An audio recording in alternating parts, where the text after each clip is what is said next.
خب امروز هم تموم شد، تایم کاری تمومه و چیلینگ تایمه. میخوام یکی از اتفاقاتی که واسم افتاده، یه چالش بود و یه درس قشنگ ازش گرفتم براتون تعریف کنم. رفتم سر یه ساختمونی، خانم آدرس داده بود، بعد آدرس رو اشتباه داده بود، تقریبا یکی دو تا کوچه این ور بود. رسیدم و یه ذره دیرتر نسبت به اون تایم قرارمون. خانم گفتش آقا شما چقدر دیر اومدی، با اینکه حالا خودش اصلا آدرس رو اشتباه داده بود.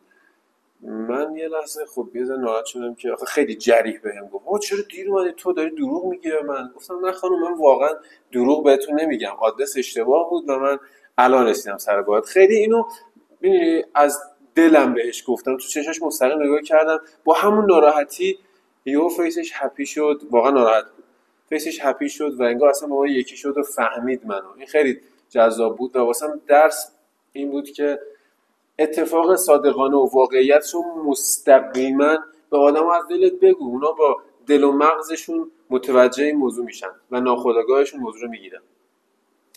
شب خوبی داشته باشین.